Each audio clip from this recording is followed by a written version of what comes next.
Praise the Lord. Maranatha திருச்சபையின் சார்பாக உங்களுக்கு என் அன்பின் வாழ்த்துக்கள். இன்றைய நாளில் தியானிக்கும்படியாக தெரிந்து கொண்ட வேத பாகம் எரேமியா 17வது அதிகாரம் 7வது வசனம். கர்த்தர் மேல் நம்பிக்கையை வைத்து கர்த்தரை தன் நம்பிக்கையாக கொண்டிருக்கிற மனுஷன் பாக்கியவான். பிரியமான தெய்வ பிள்ளைகளே, கர்த்தரை நம்புவதனால் வரக்கூடிய ஆசீர்வாதங்கள், ஒரு சில ஆசீர்வாதங்களை இந்த நாளில் நாம் சற்று சிந்தித்து பார்ப்போம். முதலாவது, கர்த்தரை நம்புகிறவர்களை விடுவிப்பார். எரேமியா 39:18 உன்னை நிச்சயமாக விடுவிப்பேன், நீ பட்டயத்துக்கு இரையாவதில்லை, நீ என்னை நம்பினபடியால் உன் பிராணன் உனக்கு கிடைத்த கொள்ளை பொருளைப் போல இருக்கும் என்று கர்த்தர் சொல்லுகிறார். வேதாகமத்தில் யோபு என்ற பக்தன் நாம் பார்க்கிறோம். மிகுந்த வேதனை பாடுகளையும் அனுபவித்து செல்வத்தை இழந்தார், பிள்ளைகளையும் இழந்தார், சுகத்தையும் தன் மனைவியின் மூலம் உள்ள சமாதானங்கள் அனைத்தையும் இழந்தார்.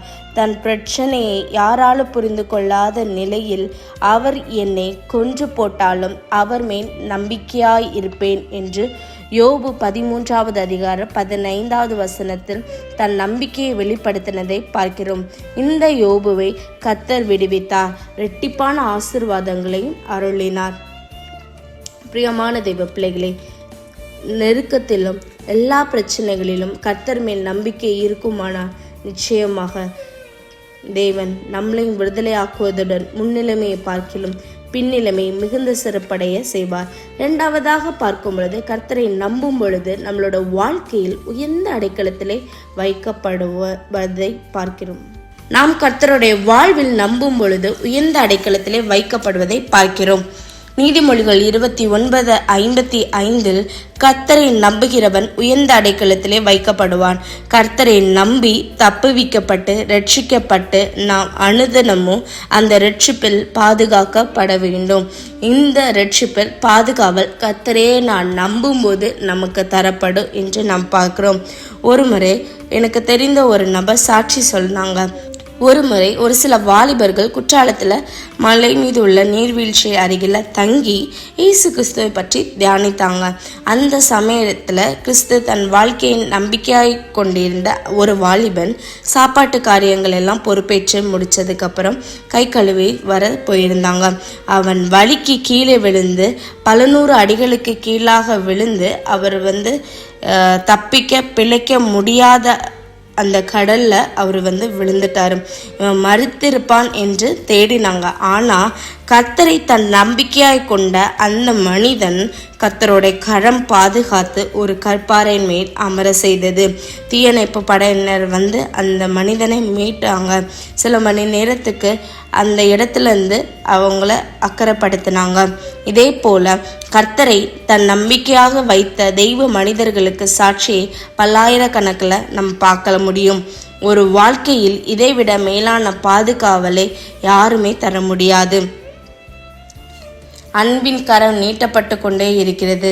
இதை நம்ம ஏற்றுக்கொண்டு வாழ்வோம்னா கண்டிப்பாக நிச்சயமாக தேவன் நம்மை உயர்ந்த கண்மலையின் மேலே தன் கூட்டை கட்டின கழுகை போல நாமும் நம்முடைய குடும்பமும் உயர்வாய் பாதுகாக்கப்படுவது நிச்சயமாக இருக்கும். மூன்றாவதாக நாம் பார்க்கும் பொழுது, கர்த்தரை நம்பும் போது நம்முடைய வாழ்க்கையில கிருபை சூழ்ந்து கொள்ளும். சங்கீதம் 32வது அதிகாரம் 10வது வசனம். கர்த்தரை நம்புகிறவனையும் கிருபை சூழ்ந்து கொள்ளும். கிருபை என்பது தகுதியற்ற நமக்கு தேவனுடைய இரக்கம், தயவு, அன்பு காட்டப்படுறது. இந்த கிருபையினால்தான் நம்ம சத்துருக்கள்ல இருந்து அழிக்கப்படாதபடி நம் பாதுகாக்கப்பட்டு வருகிறோம். நாம் நிர்மூலமாகாதிருப்பதும் அவருடைய சுத்த கிருபை என்று வேதவசனம் நம்ம அனைவருக்கும் தெரியும். அநேகருக்கு இல்லாத சுகம், பலம், உத்தியோகம், வீடு எல்லாமே நமக்கு அவருடைய கிருபையால தான் நம்ம பெற்றிருக்கிறோம். கர்த்தர் தகுதி இல்லாத நமக்கு கிருபை பாராட்டுகிறார். நாம் அந்த கிருபை ஏன் பாராட்டுகிறார்னா, நம்ம சீர்படுத்தப்பட்டு உத்தமமாய் வாழணும் அப்படிங்கிறதுக்காக கர்த்தர் நம்ம மீது இறங்கி கிருபையின் காலத்தை நம்மளுக்கு கொடுத்திருக்கிறார். இன்னைக்கு நம்பிக்கையை கர்த்தர் மீது வைத்து உண்மையாய் வாழ்ந்து என்னைக்கும் கிருபையை பெற்று வாழ்வோம்னா இந்த கிருபையானது பெருகவும் நம்மளை சதா சூழ்ந்திருக்கவும் வேண்டும்னா நாம் கர்த்தரின் மீது மட்டுமே நம்பிக்கை வைக்க வேண்டும். அனுதின வாழ்வில் நாம் வீட்டை விட்டு வெளியே சென்று மீண்டும் வீட்டுக்கு வரும்போது எத்தனை விதமான நம்ம விபத்துக்களை கடந்து செல்கிறோம், எந்த விதமான வியாதிகள் எல்லாம் சந்திக்கிறோம், எத்தனையோ கண்ணுக்கு தெரியாத ஆவிகள் நம்மளை சூழ்ந்திருக்கிறது. இவைகள் எல்லாவற்றிலிருந்தும் காக்கப்படுவது கர்த்தருடைய கிருபை மட்டும்தான். இந்த கிருபை இன்னும் பெருகவும் நம்மளை சூழவும் வேண்டும் என்றால் கர்த்தர் மீது நாம் நம்பிக்கை வைக்கிறவர்களாக இருக்கணும். பிரியமான தேவ பிள்ளைகளே, வேதாகமத்தில் ஈசாக்கு கர்த்தர் மீது நம்பிக்கையை வைத்த போது ஐஸ்வர்யவானாகி விருத்தியடைந்து மகா பெரியவன் ஆனார் என்று எழுதப்பட்டிருக்கிறது. நாமும் செழிப்படைய நமது நம்பிக்கையை கர்த்தர் மீது வைப்போம். கர்த்தர் தாமே நம்மை அதிகமாய் ஆசீர்வதிப்பாராக. ஆமென்.